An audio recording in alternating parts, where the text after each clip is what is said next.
When they come in and they're new in the business, first thing you have to tell them is, make it a point not to talk to anyone. This is very, very important. You know why? Because they're going to probably do a lousy job. Well, every time I had a new person in the business before, I would tell them, don't talk to anyone, Arun. Why? Don't you trust me? No, I don't. But it's true. The guy probably won't be able to present the business effectively.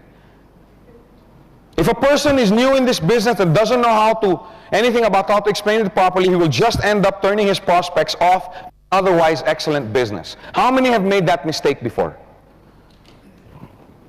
You have no idea what to present. Yeah, you know, in Gold Quest, because there's these circles, and then after the circle, there's this bicycle. I don't understand the bicycle thing. But if you bicycle properly, they give you 2-4.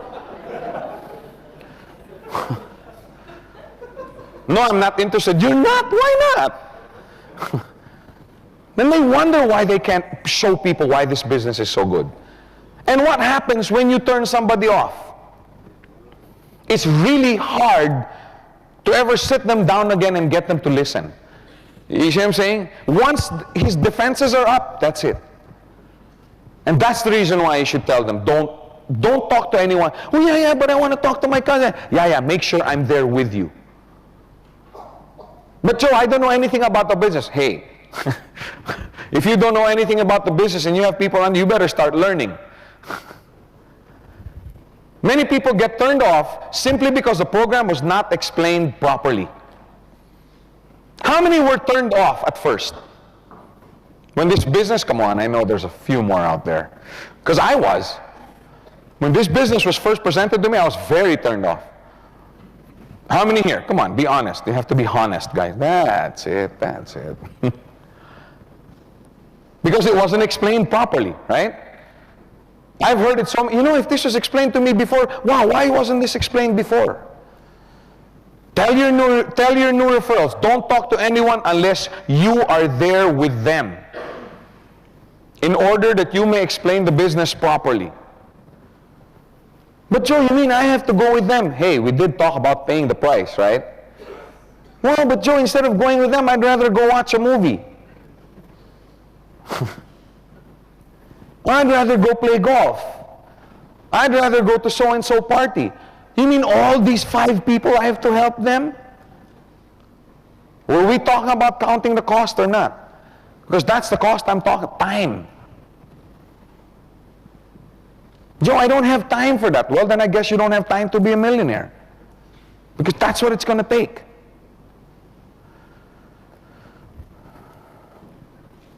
Oh, in order you may explain the business properly. Joe, I don't know how to explain the business properly. Then you have no business doing this business. If you don't take the time out to learn how to explain this business properly, you have no right. As far as I'm concerned, I'm sorry.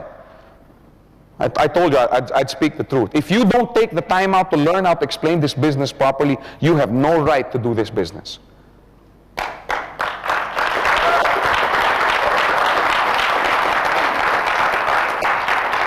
If you expect people to take you seriously with this business, you take the business seriously. One of the first skills you're going to need is learn how to present specifically for this purpose. So that when you take somebody into your organization, that you have the necessary skills to fulfill your responsibility of caddying and helping these people out. If you're not willing to help these people out in your organization, you have no reason and no right to bring them in. You have a responsibility to these people. Another thing that you must learn is what we call the home meeting. And we call them the home meetings because they're usually held at home. So we couldn't think of any other heading for this topic. I like the home meetings. One, everybody has a home. Your home should be your office. Not everybody can afford to put up a, 500 square meter, how do you call this, office at the Petronas. But everybody has a home with a table and 4 chairs. Right? Everybody has home. When I presented the business to Ferdy, was it In an office? No, I sat down with him in a coffee. My office was the placemat.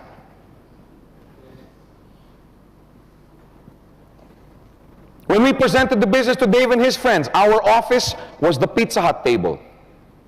In fact, when I started getting involved in this industry, not just with Gold Quest, I've been here for about 10 years. The first thing I did was got a bigger house with a bigger living room.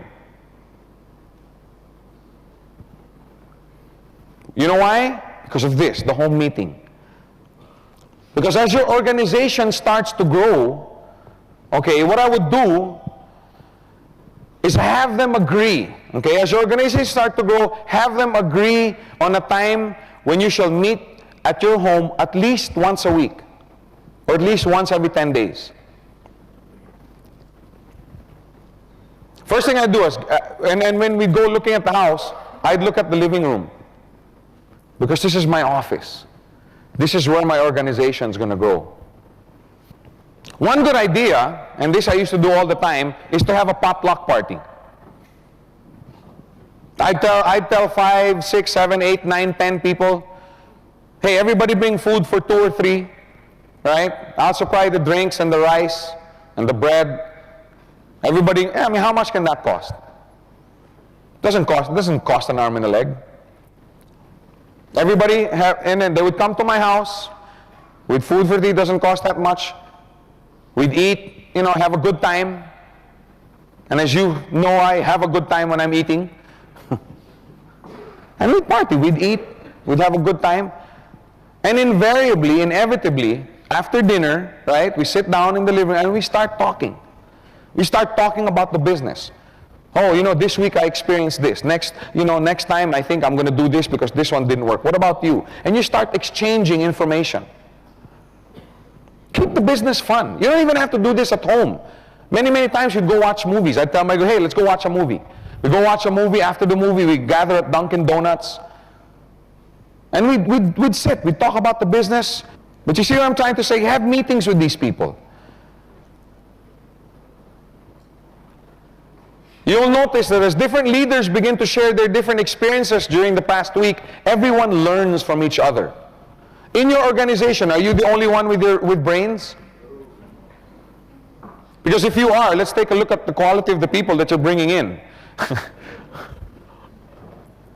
Sit down, share. Oh, what happened to you this week?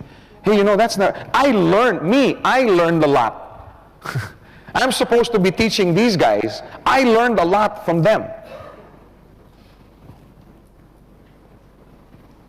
This whole conference this weekend, so many of you have come up to me, hey Joe, this is great. You know what we should do with these VCDs? We should do this. And you know what we can do in the... I'm learning from this.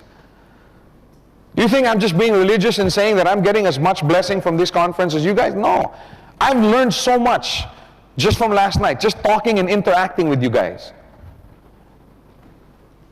Ranjit came to me while I was preparing for the second module last night and shared to me about something which I ended up sharing with you guys. I learned from it.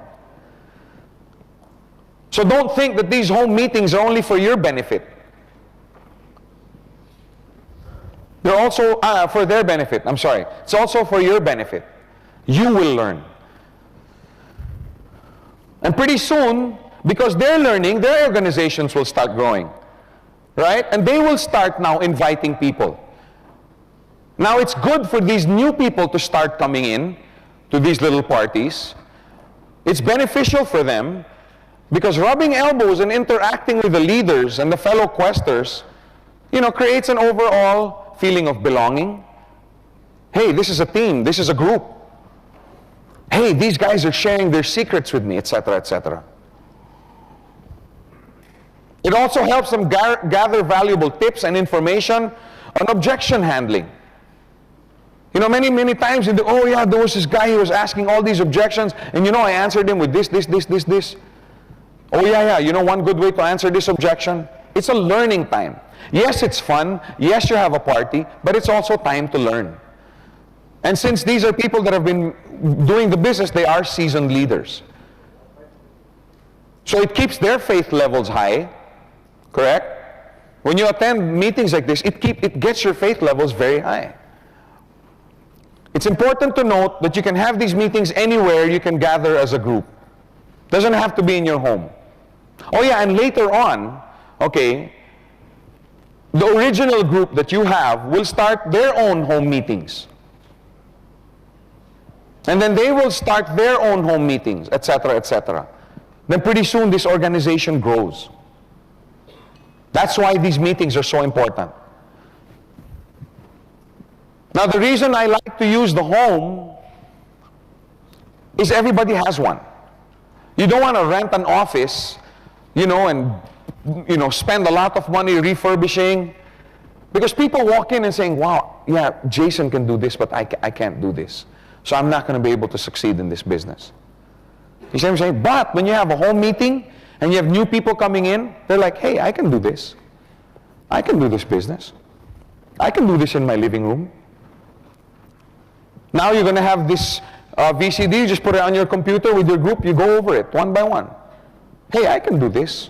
I can print a manual.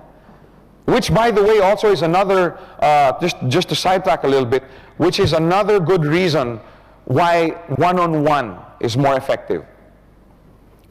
Because when you sit here presenting to a large group, many, many times people in the audience are saying, hey, this is a good business, it's really nice, but I don't think I can do what this guy's doing. I don't think I can get up in front of a group of 100 people, right? But if you present the business to somebody one-on-one, in a restaurant, over a cup of coffee, the guy's saying, hey, I can do this. That's another reason why one-on-one is so good. I can do this bit. I can do what he's doing. I can bring my manual along. After these meetings, encourage what we call caddying. Okay, at these meetings.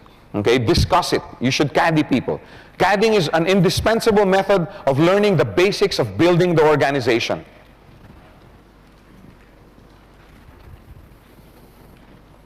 In golf, you have the caddies that help out the golfer, right? Many, many golfers will tell you that many times their success is dependent on the caddy that they have. Because you think the caddy just gives him the clubs? No. They sit down. What are the wind conditions? What's my lie? What club should I use? Well, how will this affect? And the caddy gets involved with all of this. What's the exact yardage from here to the pin? The same thing in this business. You sit down with your leaders and, okay, what do you need from me? What do you need me to support you on this? What's this? What's that? That's caddying. And this is what you have to do with your leaders.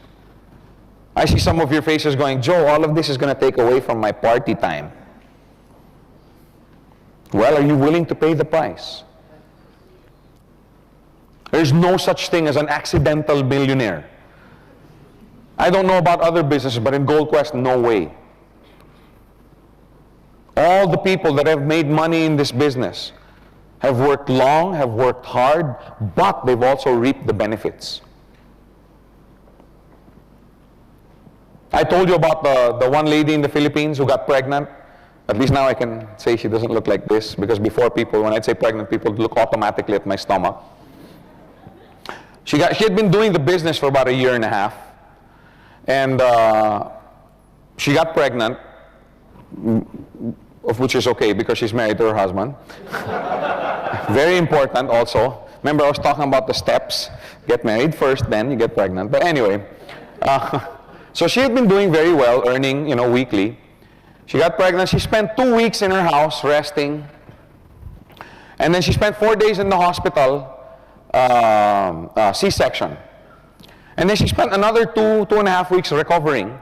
And just being with her baby, being with her husband. During this 5-week period, she earned $8,000, the next week $12,000, the next week $13,000, the next week $11,000, the next week $9,000. I don't know the exact chronological order, but the amounts are like that. While staying at home. How many have ever made $70,000 having a baby? That's what I'm saying. You reap the benefits of this. But she has worked hard in building her business. But how many people do you know have worked 15 years, 20 years, but still don't make $70,000 when they take a 5-week vacation? See, the point is we're all going to work anyway. We're all going to work anyway. Whether you work hard in Gold Quest or A or B or C, we're all going to work. We might as well work on something that's going to give us benefits even when we do decide to take a break for a while. The big earners in this business, if they stop doing Gold Quest for 1 year, do you think their checks would go down? I know another lady who spent 5, 6 months, 8, 9, 10 hours a day building her business. And she was earning well, $5,000, $6,000, $4,000 a week.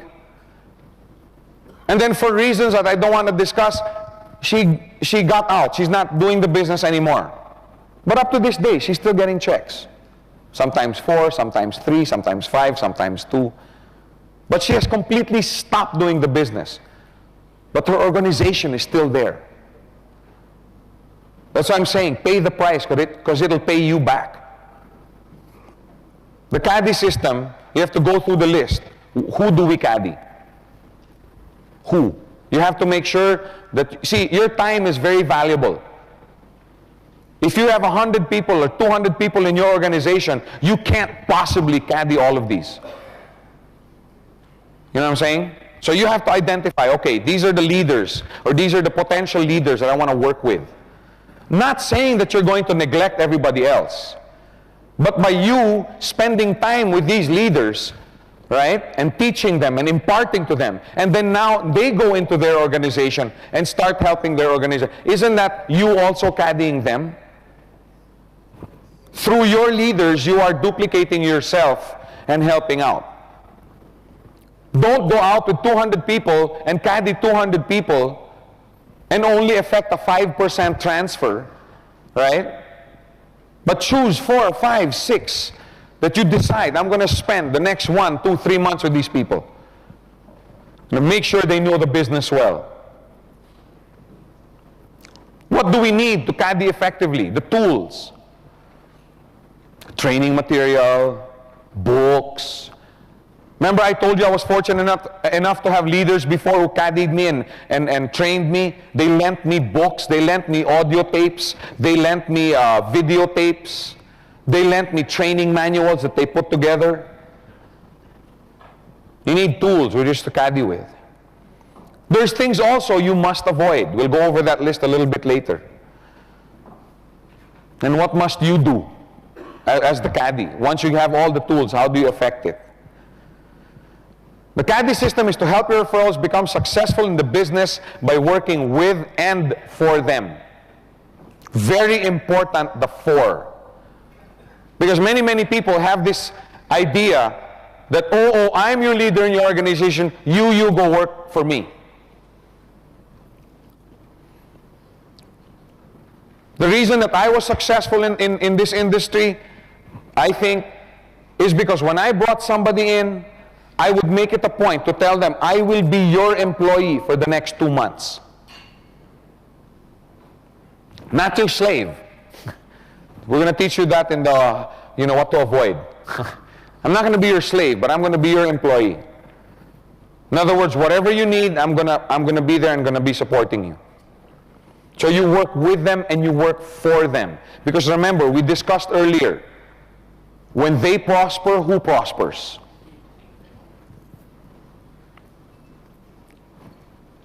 Caddying entails nurturing. Remember, we were talking about the plant. You know how you don't just plant the seed and then just let it go. No, you spend time cultivating the soil. You nurture. That person that you decide to caddy, you nurture them. You sit down with them, spend time training. And training isn't just sitting down with somebody, you sit down, I'm going to train you because I'm the all great, grand poobah of this business and you're going to... No, training doesn't... many times, like before, when Ferdy and I were going to Dave Trinidad, okay, I'll pick you up in your house. We spent about 45 minutes in the car before we got to that place, and we talked about the business. That's training. Training is not getting up in a three-piece suit and sitting in front of 200 people. That's not training. Yes, it is one form, but training is impartation. Any time that you can sit down with somebody and impart knowledge to them, that's training.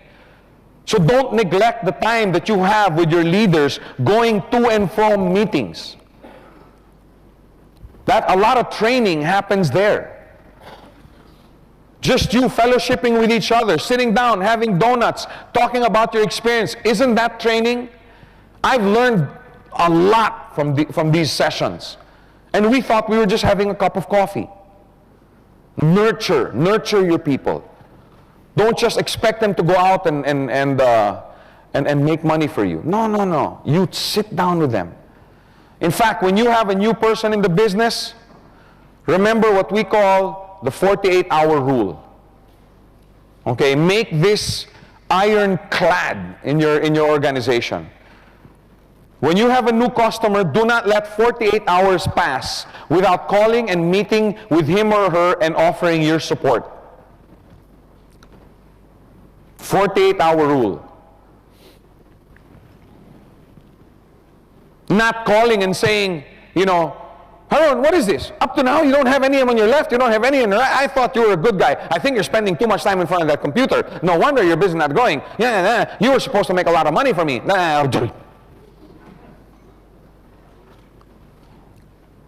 That's traditional. When you're a boss and he's your employee, when you're paying his salary, you have the right to call him and say, Haroon, you're not taking care of your business, blah, blah, blah, blah, blah, blah. You see what I'm saying? You are not the employer. Remember that. Yeah, but he's under me in my organization. Shouldn't I tell him what to do? If you know what you're talking about, yes. Calling to support means, Haroon, you came in either direct or indirect. Can we meet up? Do you need anything? Do you need me to help talk to some people for you? You see what I'm saying? Support. This is my number. This is my hand phone number. This is my home phone number. If you ever have any problems, give me a call. If you're sitting in front of your cousin or your friend and they have an objection that you can't answer, just give me a call and I'll talk to them.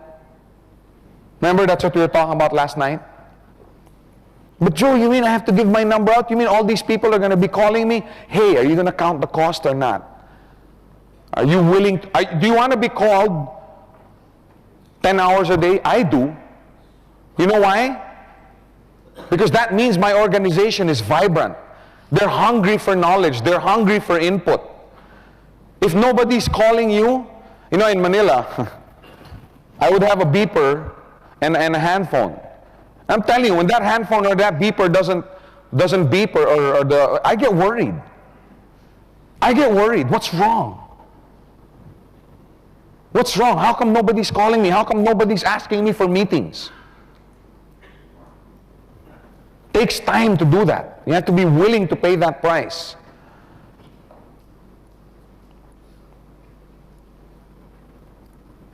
Ask if they need help to present. Many times these people are excited about the business but have no idea what to say.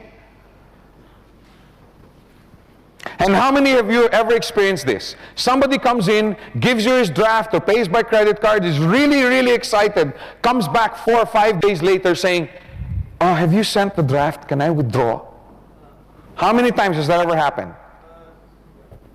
I guarantee you, what happened to this guy, he was so excited, he saw the business, he sent in his draft or paid by credit card, goes to 4 or 5 of his friends or relatives, they have absolutely no idea how to present the business, they do a lousy job, botch up the whole operation, and their friends tell, oh, this is this, that, oh, you'll never make it. Then he gets into arguments with them, right? Comes back and says, I did the wrong thing. You mind if I get back my draft? I guarantee you that's what happened. And that's the reason why you don't want them talking to anyone without you being there. Ask them, demand. You insist that you be with him. If you can't be with him, make sure one of the other leaders are.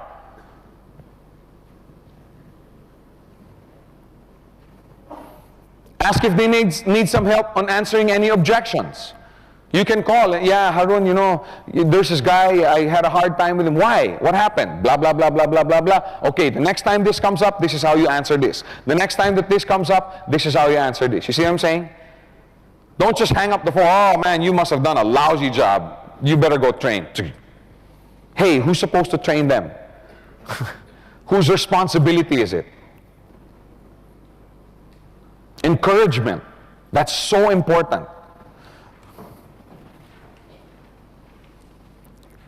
People new in this business have to know that they're doing the right thing. Yes, they have to know when they're doing the wrong thing. If he's doing the wrong kind of presentation, if he's presenting the business wrong, yes, it's your job to sit down, you know, and talk to him and tell him what he's doing wrong. But it's also your job and your responsibility to make sure that his faith level keeps high. Encourage him. Isn't it nice to receive encouragement? Isn't it nice? You have no idea how it makes me feel, how it makes Patrick feel. When you guys come up to us and say, hey Joe, you know, great job, you know, we're enjoying this. It means a lot. It's the same for the guy just starting out in the business. If it feels good when people encourage you, it's going to feel the exact same way. You should build a culture where everybody edifies and encourages each other. Start that culture. Support. That's where the time comes in. Being with them, going with them to the different appointments. Maybe even canceling some of your own. I've canceled movies with my wife, with my children. I've canceled parties. I've canceled out golf games. Simply because I was committed to somebody else. These are not theories that I'm talking to you about. Patrick, where's Patrick? Patman. Ed, have you guys ever canceled anything to support someone? That's why they're successful. That's why the checks are so big. Support.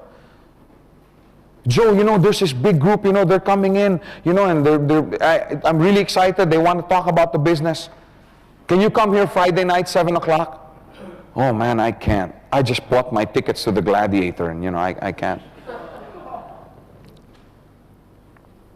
How many have ever done that? Now, there's nothing in the policy and procedures book that forces you to be there.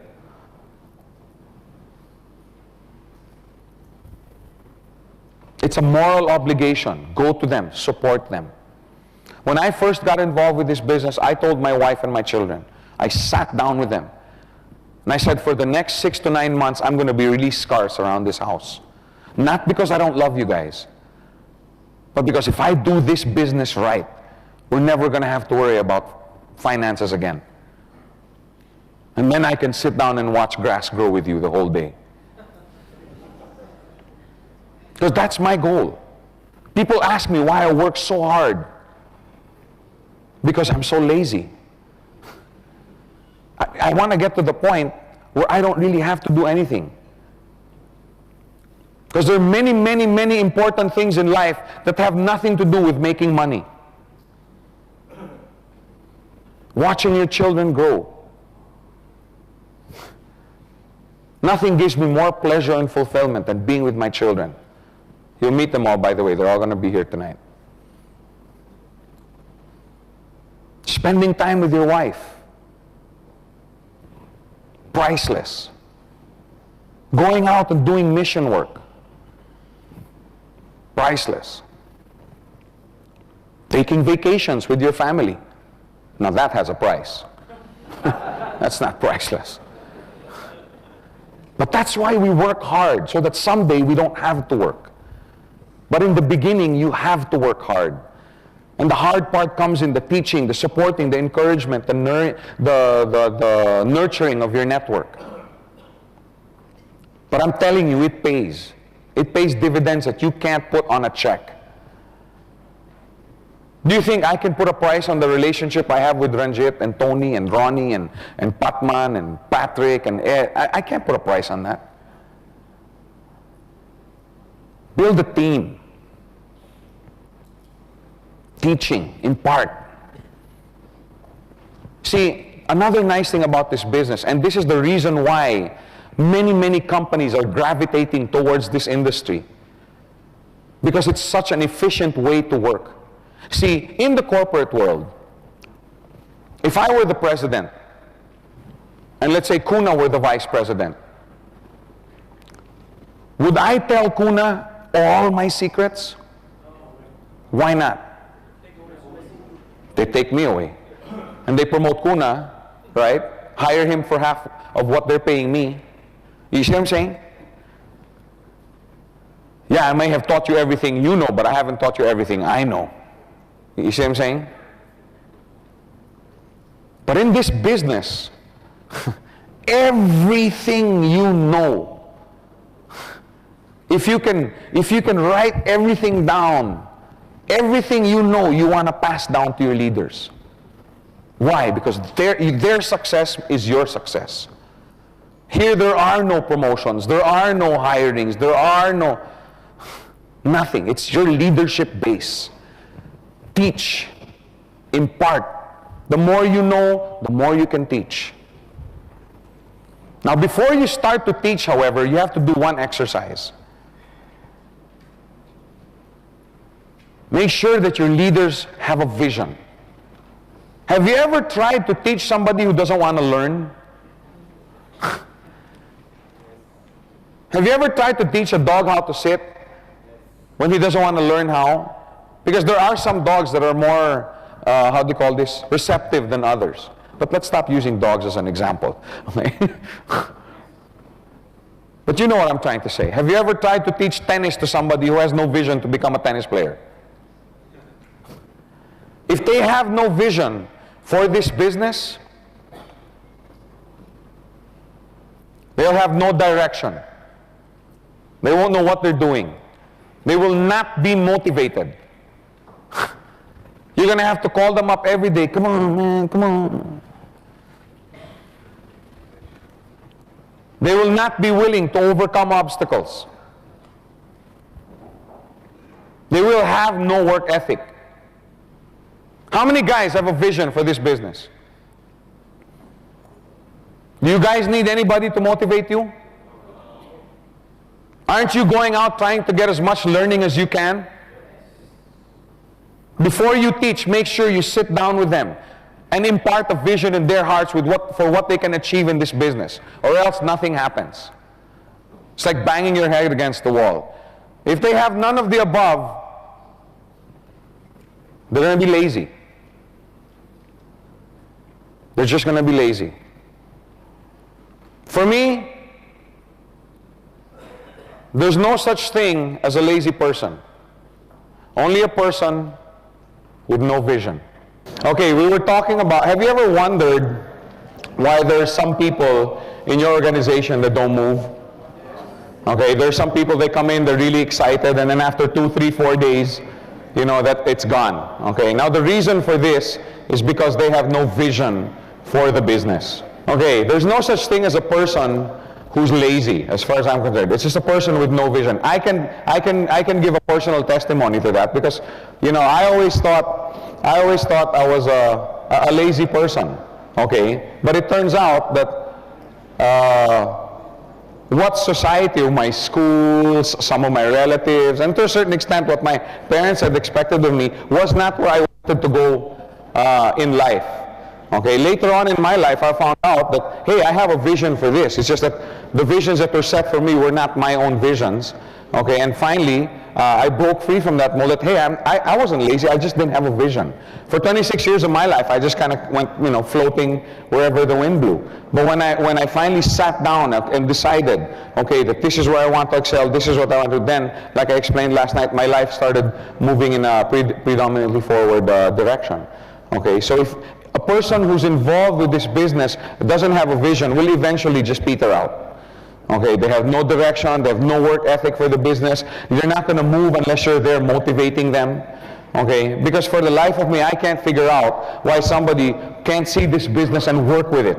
Okay, because if you do this business properly, man, the financial benefits are unbelievable. Okay, before you start the teaching process, the reason we're talking about this is, remember, we're supposed to teach the people as you caddy them. Okay, it's really, really difficult to try and teach somebody who doesn't want to learn.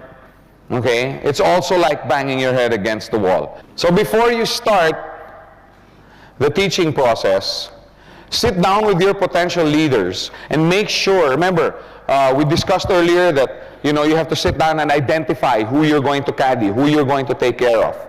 Okay, sit down with them, whether individually, you know, or as a group. Sit down with them and make sure you've gone through the process you have gone through that gave you your vision. Okay, sit down with them. Make sure that they have identified their compelling reasons and their burning desires for doing this business. Okay, because remember, you want people that are like you. You know, go-getters, prime movers, people who will do everything they can to make sure that this business will work. Okay, and the way to do that is impart a vision in their heart. Not your vision, but their vision. Okay? Now the reason I went through my compelling reasons and burning desires last night was basically to show, because you heard everything that I said. How many have basically the same compelling reasons? Right? How many have the same visions? In other words, what I'm trying to say is we're all the same. Whether you're Malaysian, Canadian, Russian, American, Filipino, we're all the same. We all want to, you know, work so that our family benefits. You know, we're all gonna cry at our daughter's weddings. You know what I'm saying? We're all the same. We have the same visions. We have the same wants. We have the same desires for our family. Just by you sitting down and discussing your vision with somebody else will help revive and bring to the surface his own visions. As I was discussing my compelling reasons and burning desires with you guys last night, were you not, hey, you know, me also, didn't it help you, you know, make your own at least mental list of what your visions are? Many, many times this impartation of vision comes from just the fact that when you go make a presentation to someone and you're driving and you're saying, you know, hey, you know, in this business, if I work this hard for 2 years, in 2 years I can be financially free. Just by you describing your vision gets him thinking about his own vision. You see what I'm saying? You can use your vision to inspire them to derive their vision. So sit down with them. Make sure that they have also written down their compelling reasons and burning desires. If you take the time to do this, then you don't have to motivate them. If you take the time to sit down and make sure they have their own vision for the business, you don't have to keep motivating them anymore. That's why when I first started this business, my phone was ringing off the hook. Because we used to spend so much time. Patrick, how many nights did we spend going into early morning, 2, 3, 4 o'clock with TG, with Rico, with Donna, sitting down discussing what we wanted to do with this business, and sitting down and doing that with their leaders. That's why the next day and the weeks, the phone would be ringing off the hook because I don't have to motivate them anymore. They're all internally motivated. Think about the people in your organization who are deadbeats, aren't doing anything. And I guarantee you that these guys have no vision for the business. They probably came in because they were either deceived or lured to come in, which we will take up tomorrow, or they were promised that they won't have to do anything and you or your leader will build a large organization for them. In other words, they have no vision for the business. They're not willing to pay the price. Take the time. Nurture them into that vision. Encourage them into that vision. When they have a vision, they'll want to learn on their own, even without you there. You all know Eric Clapton, right? Especially these two guys over here. They were doing an Eric Clapton medley last night. But this guy, he's one of the greatest guitarists, greatest rock guitarists, you know, of the modern times. But you know, he doesn't know how to read notes. He doesn't know how to read a single note. But man, he can play like nobody else. He can play like Eric Clapton.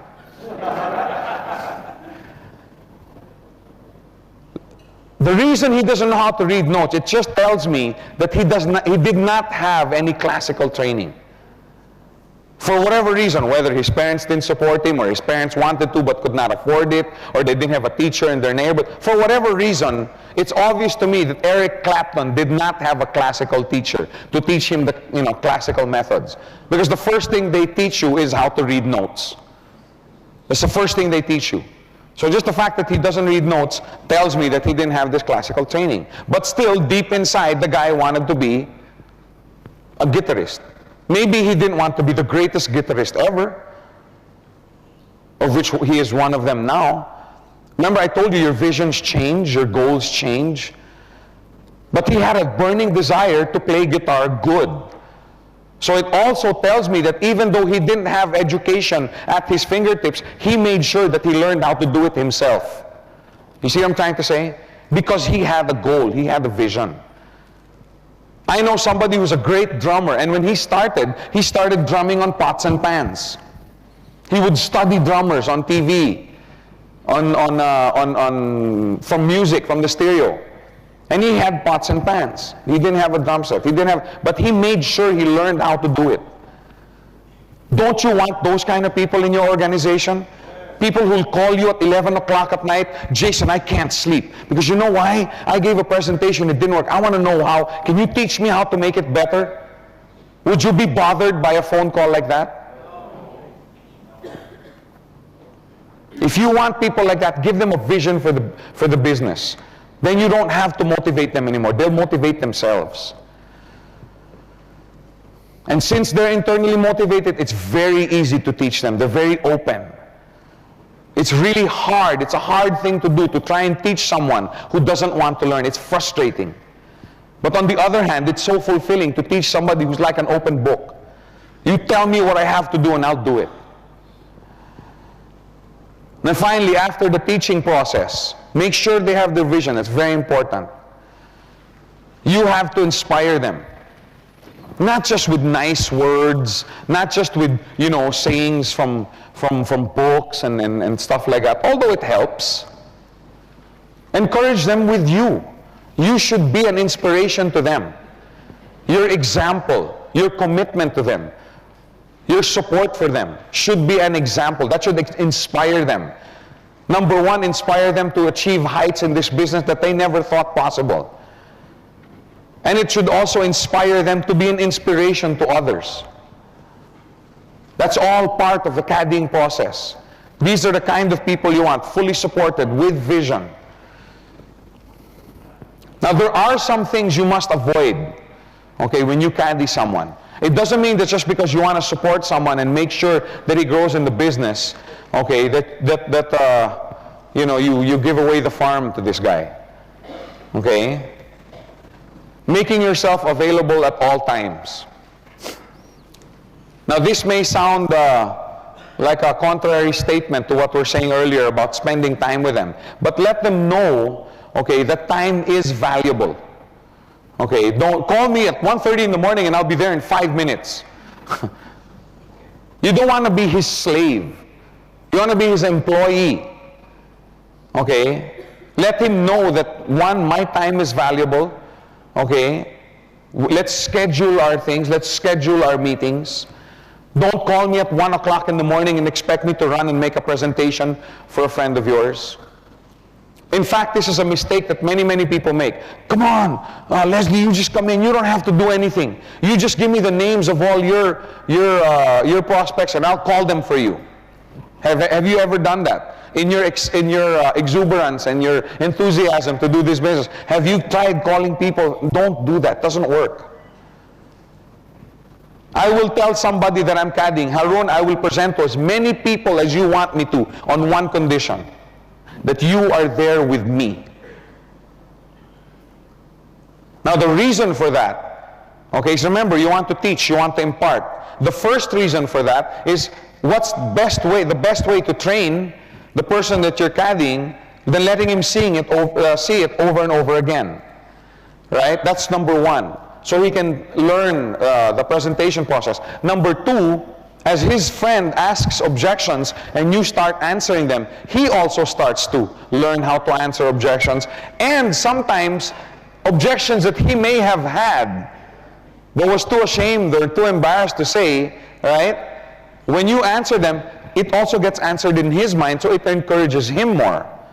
But finally, the third and most important reason why Harun has to be there when I talk to his friend is his friend doesn't trust me. If Harun gave me, excuse me, I don't know your name. Raminda. Okay, call up Raminda and tell her, you know, you want to show her a business. And I call up Raminda, and Raminda, Harun told me to call you up. What are you going to think? Are you going to go, wow, I want to meet with you tomorrow? Or are you going to be, why? Why are you calling? Or who are you? Yeah. And why are you calling? In other words, suspicious. You see what I'm saying? It's not an open thing. And finally, if you do break through that wall somehow and are able to sit down with Raminda, maybe Harun will call, Raminda, meet with Joe. I can't be there, but meet with Joe. And I sit down, you're not going to trust me. Right? Who's this guy? Right? You're not going to trust me. Now, I'm not saying that you're never going to be able to present to somebody who you don't know. But the probabilities of this person responding to this business gets lower and lower. But, if Harun calls up Raminda, Raminda, I'm going to set up a meeting. I want you to see this business. Okay, an associate of mine is coming with me because I don't know how to present it so well yet because I just started in it. I mean, tell the truth. So let's meet Tuesday lunch. Is that okay with you? What's it about? Never mind. We'll tell you during the meeting. So finally, you sit down with Raminda. Raminda trusts Harun. You do, don't you? Now, obviously, Harun trusts me. Because if not, he would have never brought me in front of Raminda. So because of our association, Raminda will also trust me. At least for the time that Harun is there with me. But you see what I'm trying to say? That's why it's important that he is there with you. Okay? Because right away it breaks down barriers. It breaks down walls. But that's what I'm trying to say. Making yourself available at all times, avoid it. Yes, I'm available, but you have to be there with me. You want to be their employee, support, not their slave. Okay, in other words, yes, I'll make myself available, but there's a price to pay. You have to be with me. Yes, I'll make myself available to train your group, Harun, but you have to be there with me, and it can only be on Thursday afternoon because I have another group that I'm meeting with. Because believe me, if you how do you call this? If you just make yourself available at all times, then they get spoiled. They'll take that time for granted. Your time is valuable. It's the #1 capital that you have in this business. Guard it. Make sure that you don't waste it. Doing your presentations without referral in training. In other words, your referrer who you're training. Okay, don't do that unless he's there for the reasons that we've already gone over. CADIA, a direct or indirect TCO who has not completed the basic training course. Now, before this VCD, it's very hard because you have to get to the basic training course. But now, when all of these things are going to be on video or VCD, you can sit down with Raminda and say, yes, fine, Raminda, I'm going to CAD you, but before we start, I want you to watch all of these VCDs. That way we're talking the same language. Yeah. Can you help me? Can you make sure my organization grows? Yeah, but we have a basic training meeting in my house. No, I can't. I'm going swimming. Well, look, if you're not willing to spend time getting basic training in this course, then I don't have time to CAD you. Remember, you have to choose the people that you're going to work with. You have to choose these people. Your time is an asset. Your time is valuable. Essentials in CADing, a 3-point guideline to create maximum effect in your organization. Identify the time and date you will allot for each of your potential leaders. Okay? There has to be specific time, specific place. And you have to have a specific reason why these times are set. I know somebody who would meet in Manila. We were having big bombs, rooms. Sometimes we'd have 1,000, 1,200 people. And one of the leaders there would meet with his leaders after that meeting. Because this is when everybody's excited. Wow, they just brought in, 5 people. The 5 people came in. They're really excited. They're receptive to training. You know what I'm saying? Don't meet with somebody, for example, right before they're off vacation. Let's say they're leaving for outstation at 5 o'clock. Don't meet with them at 4. Because they're not thinking about this meeting with you. They're thinking about their vacation. Okay, so make sure that you choose the times carefully. Identify potential leaders who you will caddy. Ideally, it should be between 2 to 5 people. But Joe, you said to train leaders. Yes, but you can't train 50 leaders at the same time. Why do you think all GMs, all CEOs, all managing directors, all generals, how many people do they have directly under their responsibility? No, directly. 4, 5 people. Because you can only effectively manage or train or caddy about 2 to 5 people. As your skill level goes up, maybe that'll go up to 6 or 7. But your time management skills have to be really, really good. Okay? I would rather, and you would rather, train 2, 3, 4, or 5 people effectively. Never mind if you're not able to do it to 20. But it's better to do it 100% with 4 or 5 people than so-so with 30. Then you're going to have 30 half-baked leaders.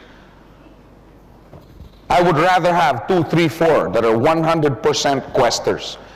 Mind, soul, and body. Whoa. Hey, this business gets pretty heavy. I mean, you really get into it. You know what I'm saying? There comes a time where it's a way of life already. Because like I said, impartation is such that the benefits are not only financial. Set a planning session with the people that you're going to caddy. Explain and reinforce the purpose of caddying. They have to know why they're going through this process. Okay, if you notice, I take great pains in the seminars and the trainings to explain why we're doing this. Because if a person understands why he's doing something, why he's undergoing something, then they accept it much, much better. It's the same thing with discipline. I discipline my children. But we explain to them why. You don't just, let's say, and sometimes this disciplining involves punishment. Now, many, many times a child who's being punished who doesn't understand the reason why he's getting punished, ends up resenting it. You know what I'm saying? If it's done enough times, he ends up to be a rebellious child. But if you sit down and explain to your children why this disciplining process, why this punishment. I have sat my children I have 5. I've sat each one of them down so many times. Mommy and I, we discipline you and we punish you because we love you and we want you to grow up following these guidelines. We have a certain set of guidelines that, okay, this is the way how to be a proper human being on this earth. And the reason that we're punishing you is because we want to make sure, because we love it. You know, it's easier, we explain to them, it's easier for us to just keep saying yes. Right? Isn't it easier to tell a child, yeah, okay, go ahead, do it. But then when they get to be 17, 18, 19, 20 years old, and they're so used to just doing things the way they want, and we explain to them, we punish you, we discipline you because we love you. The day that we stop punishing you, then you should be worried. There came a time where Ina, you'll meet her later, she's here, my daughter. When she was about 6, okay, there was one, and you have to be consistent. With children, you have to be consistent with your discipline. And like you can't just punish when you're in a bad mood. You know what I'm saying? Because then they'll think it has to do with anger. No, it has to do with because we're punishing you because we love you. We're disciplining you because we love you. And there was one particular time when I was very busy and I wasn't able to punish. My daughter came up to me and she was crying. She was 6 years old. She goes, "Daddy, don't you love me anymore?" And I go, "Of course I do. Why?" "Because, I disobeyed and you didn't spank me. You didn't punish me." No, really, I mean, it blessed my heart. Because ever since she was a little girl, I've always told her, "I'm punishing you because I love you and I want you to avoid these things." And she, "Daddy, don't you love me anymore?" All I'm trying to say here, okay, is make sure you explain why. Explain and reinforce why you're going to caddy. Because if children, okay, can get to the point where they love discipline and punishment simply because they know it's good for them, then what more the other stuff that's a little bit more pleasant than punishment and discipline? You know what I'm saying? Explain to them, the reason I'm guiding you is because I want you to be this kind of leader. I want you to be this. Because sometimes that guiding will how do you call this, involve some disciplining. There are some people who go about this business the wrong way. Right? Like there are some people who make presentations that are lousy. Sometimes they're in a bad mood. Yeah. It's up to you as a leader to pull this guy aside. Hey, wait a minute. Wait a minute. If you expect to be the leader of a global organization, you have to, you have to change your presentation. Yeah, but I'm actually, I present well. I was just in a bad mood. Well, if you're in a bad mood, don't present the business. Delegate it to somebody else. I mean, caddying involves disciplining. And if you don't sit down and explain to them why you're doing this, you're never going to be able to speak into them. Because impartation is not always, hey, you can do it, I believe in you, oh, this is great. No, impartation, caddying is also, Haron, I really think that you should change the way you're presenting, especially this part. If you've never explained to him why you're doing this, he's just going to walk away.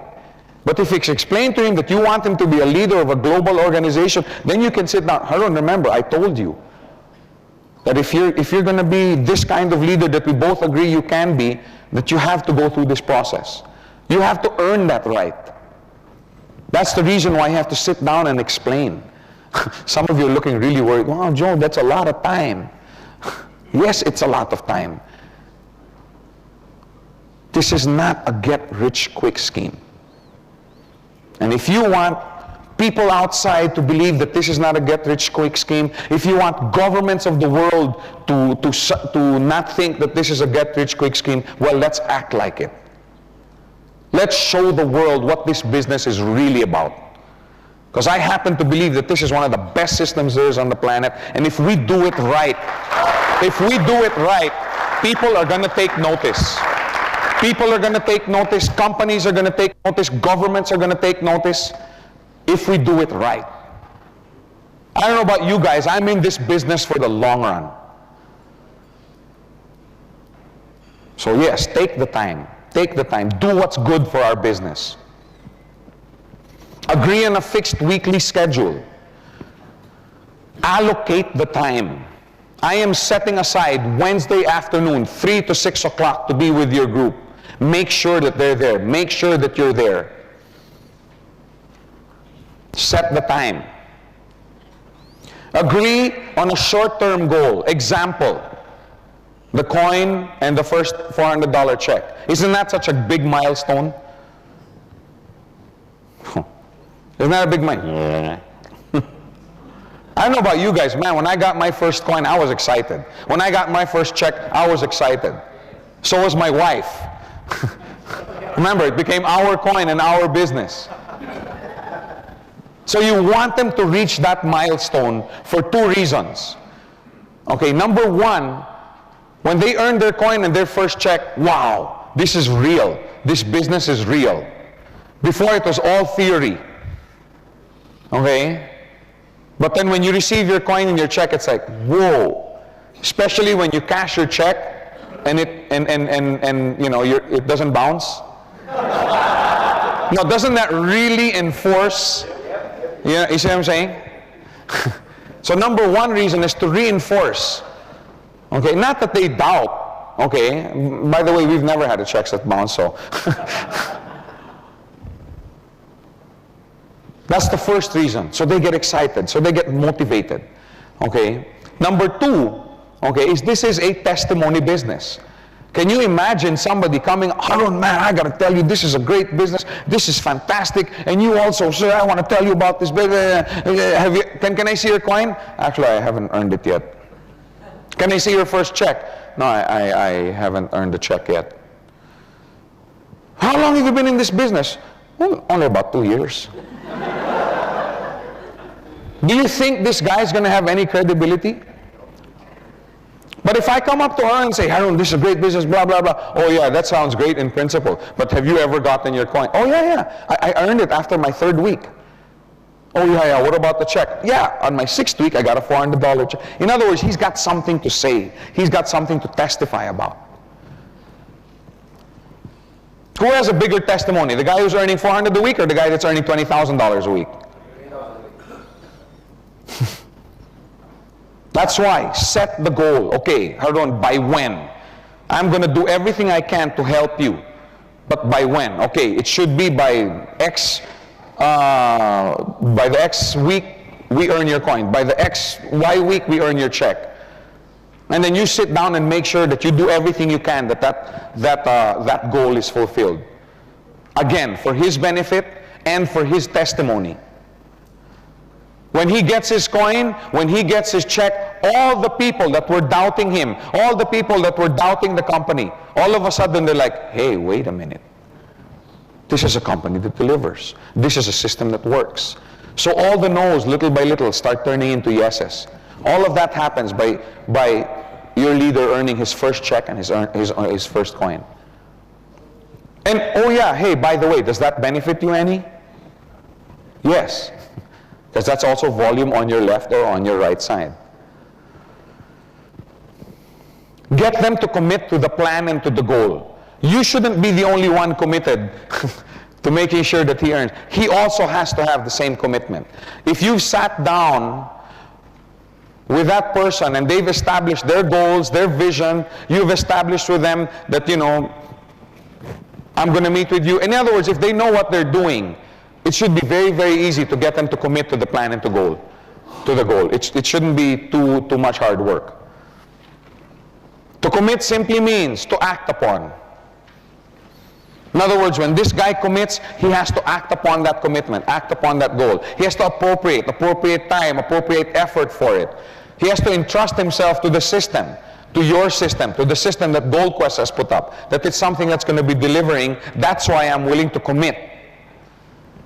And he has to confine his efforts. What I'm talking, focus. Let's focus on this goal. That's what the word commitment means. Don't take it lightly. Now let me end by allow me to challenge your imagination a little bit. Okay? Can you imagine having an organization, okay, imagine your organization like this, okay, and it's composed of these individuals. You have on your left, number 1, Dave Trinidad. You have on your right, number 2, Ranjit Singh. Would you be a happy camper? Yeah. Do you think you would have qualified for your coin? Yeah. But that's not it. That's not it. Can you imagine number 3, you have Patrick Zuniga. And then on your number 4, you have Patman. I couldn't pronounce his last name, so I just put down his... Number 5, you have Ronnie Wong. Number 6, you have Muhammad Isa. Now, do you think that this tracking center would be one that would be collecting a weekly check? Huh? Is this something that you would like to do? Now let me ask you guys, what would you be willing to give for an organization like this? How long would you be willing to work to have an organization that looks like this? What price would you be willing to pay to have an organization that looks like this?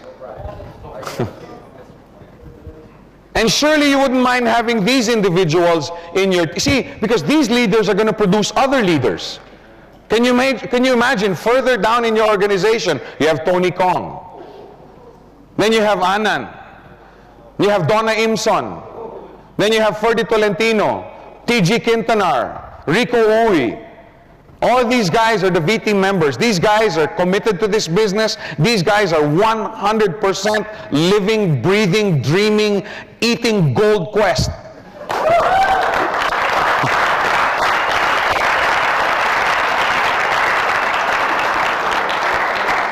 Wouldn't you like to have an organization that looked like that and had people under them that represented this kind of talent, skill, commitment? How long would you be willing to wait? Would you be willing to work free for 9 months to train an organization that look like this? Yes. Are you sure? How many? How many here? Because I'm going to send a letter to the accounting department not to send you your weekly checks for 9 months. No, the point I'm trying to make here, okay, is, see, it takes time to build these leaders. Do you think Dave Trinidad was always who he is today? And Ranjit, and Ronnie, and Patman, and Patrick, Tony Kong. I mean, these guys were just like you and me before. But because they had leaders who sat down with them, trained them. You know, you see what I'm saying? That's you guys. Where's Patman? Is he in the room? Man, remember the early days? We went to every coffee shop, every San Francisco coffee, sitting there talking about this business, the right things to do, the wrong things to do. Patrick, how many times were we there? You know, we'd fall asleep on my couch at 3, 4 in the morning, wake up at 7. My wife would go, you guys are still here? I'm so sick of his face. No, I was just kidding. I love Patrick. I'm glad he's here. We're playing golf tomorrow. I'm going to beat you again, boy. No, what I'm trying to say is it takes time. It takes time to build this. Be patient. Be patient. If you build your leaders properly, if you train them properly, if you caddy them properly, it will pay. It'll cost, definitely, there's a price. But it will pay. I guarantee you, it will pay. So be patient, sit down, draw up your list, make sure you know who you're going to train, commit your time to them, give them a vision, make sure they know what to expect from this business, provided they do this. And believe me, that kind of organization is something not only to be proud of, but something that's going to be very profitable for you and your family for the next 4, 5, 6, 10, 15, 20 years. Because I've had people come up to me, Joe, how long will Gold Quest be here? Have you ever had that question asked? And I just, well, as long as people are buying coins from us, we're going to be here. It's that simple. I mean, how long does a restaurant stay open? As long as there's people buying food from that restaurant. How long will Coke be open? As long as people are buying Coke. I mean, Gold Quest is no different. It's the same. As long as people are buying coins, as long as you allow us to be here, we're here. So when you set up an organization that looks like this, believe me, as long as Gold Quest is on this planet, you're going to be making a very, very good income that will last for you and your family for many, many years to come. But it takes time. Don't shirk the responsibility. Don't be afraid of the hard work that goes into building an organization like this, because it pays. You've heard me say time and time again the last 2 days, but the bottom line, it pays. It pays to have this organization. Okay? So this ends our module for today. Thank you very much. We'll continue the how to make an effective presentation. So thank you very much. Let's build.